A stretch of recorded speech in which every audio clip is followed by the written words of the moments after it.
O da bu ki Kürt meselesi indi bölgesel meseleye çevrilib. Yani İran daxilinin içinde ne strateji tuturlar, ne taktikler tuturlar daha çok bağlıdır indi Suriye ile Türkiye ile Irak'ın içine giden meselelerə. Suriye'de Kürt meselesi ya PKK aparıcı halette olduğu büyük bir zərbə yiyib, böyük yara alıb və bu nə cür inkişaf edəcəkdir, hansı səmtə gedəcəkdir Suriye'nin içində, o birbaşa bizi etkilir. Bura kimin məsələ tam bizim millətin mənfəəti olan demək ki doğrultusunda getməkdədir. Niyə ki gördük ki Əl-Şərq Anayasa məsələsində hüquq-i şərqvəndə hətta Kürtlərə münasibət bəslədi, ondan artıq yox və özəlliklə bunların silahlı qüvvələrin qəbul olunmadı. Bunların silahlı qüvvələridir ki, bizə böyük bir çətinlik yarada bilər bizim bölgəmizdə və bizə həmişə nigaran eləyibdir. İndi bunun həll olunması ki, böyük güclər nə cür həll edəcəklər, bununla Türkiyənin mövqeyiyyəti nə cür anlaşmalar gedəcəkdir, bu bizi çox etkiləyəcəkdir. Yəni bu birinci məsələ. Və ikinci məsələ, buna görə ki, İran Kürt kartın heç vaxt əlindən qoymaq istəmir. Çünki Erməni kartı əlində doğrudan daha çox zəif bir kartı çevrilibdir. Yəni daha da son günlərini keçirdi. Ermənistanla Azərbaycanın barışmasında bir dənə anayasa məsələsi qalıbdır əsasda.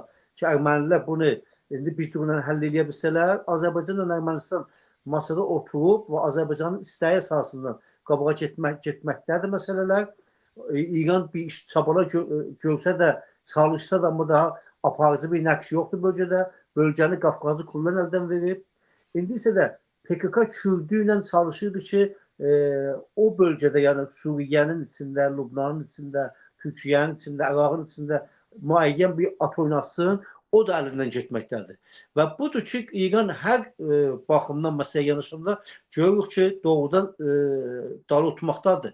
Mən Sayın Məclis bəndəklərinə qatılıyorum ki, Kürtlər vətəndaşlıq haqları vardır. Güney Azərbaycanın vətəndaşları olaraq biz onlara o açıdan hörmətlə yanaşırıq. Amma bu ki, gözlərini çilə torpaqlarımıza və bununla bağlı iddiayı ərz edirlər. Millətimiz göstərdi ki, gözü düşənin gözünü çıxardaq. Yəni bu vətəndən, torpaqdan payı olmaz. Yəni bundan heç şuxluğumuz yoxdur. Bunu açıq deyildi. Amma bir son nöqtəni də deyim, o da bu ki, İran dağılmaqdadır. Yəni daha bunu indi gizlin bir şey deyil. Öz içində teorisyenləri belə oturublar rahat bunu deyirlər. İndiyə kimin heç zaman bu 46'nın içində heç zaman hakimiyyətə qarşı bu cür ələni, hətta Xameneyə qarşı bu cür ələni öz medialarında belə danışıq olmamışdır. İndi açıq nümayəndələr gəlirlər, hətta televizyonlarında, ustanın şəbəkələrində açıq otururlar, danışırlar ki, Xameneyə cavab verməlidir. Siyasətlər şikəst yiyibdir. Və cavab verməsi də mənzurları çox bu ki, yığışıq o çıxış etkindən bir reformla İranı saxla, İran dağılmaqdadır. Yəni səmt o yönə gedir. Eşiyin baskısı, içəridə millətlərin narazıçılığı, hakimiyyətin içində bölünmə ki gedir, cinahlar ki bir-birinin qabağında durublar. Biri deyir, həmən müzakirəyə gedək, biri deyir, baba, geçsək də bir nəticə verməyəcəkdiyini Möhsin Rəfiqdus kimin? Möhsin Rəfiqdus niyə gəlir deyir ki, qətlilər, eşikdə ölülərin hamısının öldürmələrin fərmanını mən vermişəm, onu bilərək deyir. Yəni, istəyir ki, baba, kimlə müzakirə edirsiniz? Biz adam öldürənik. Yəni, bunlar hamısı siyasi məsələlərdir ki, orada buradan da çıxıyor işte. Ya birdən birisi gəldi ki, Əraq savaşından qabaq 1000 dənə Əraqın içində bomb patlatdıq. Bunu normal deməzlər ki. Əgər bunu deyirlər, işlərində ixtilaf vardır, ixtilafları daha Xameneyə eləyə bilmir, yığışdırsın və bu ixtilaflar içində və özəlliklə Farsların çox pis bir durumdadırlar. Elə bu ki, Yəzdən İsfahanda Farsların isə bir-birlərindən qarşı su məsələsi ilə bağlı problemlər vardır. Öz o milli birliklərini qoruya bilmirlər. Əksinə, Türklərin içində çox birlik var, opozisyondadırlar, hökumətdə olmadıqları üçün və istəkləri ailələrin içində gedib milyonu səviyyədə çox bir üstün durumdadırlar və budur ki, göstərdir ki, bu dağılmada biz üstün bir durumdayıq. Bu üstün durumu düzgün analiz etmək lazım və tarixi düz oxuyub millətimizin mənfəətinə düzgün addım atmaq məcburiyyətindəyik. Doğru. Mən təşəkkür bildirirəm. Məclis bəy, var sizin bir sözünüz? Yox, mən də təşəkkür edirəm Mahmud bəydən və sizdən və bütün izləyənlərdən. Sadəcə bir dənə bir cümlə deyim uzatmadan. Mövzu çox uzun və müfəssəldir. Uzatmadan biz milli məfkurəmizi mümkün mərtəbə İranın mərkəzindəki türklərə yaymalıyıq. Bu bizim üçün çox kritikdir.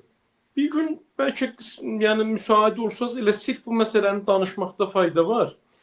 Özəlliklə indi bu Əraq-Əcəm türkləri ki, bu Əraqdan məsələn neçə gündür bu bayramda zətdə mən görürəm çox enteresan, yaxşı, gözəl filmlər gəlir. Bu Əraq ustanındakı türklərdən, Həmədandakı türklərdən. Biz milli məfkurəmizi oraya yaymaq durumundayıq.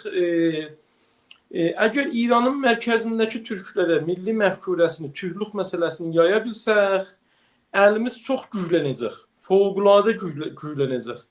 Amma yox, elə şərqi qərbi Ərdəbilə məhdud qalsaq, biraz da Zəncana məhdud qalsaq, İranın ümumi mühadilələrində mövqeyi zəifdə qalırıq.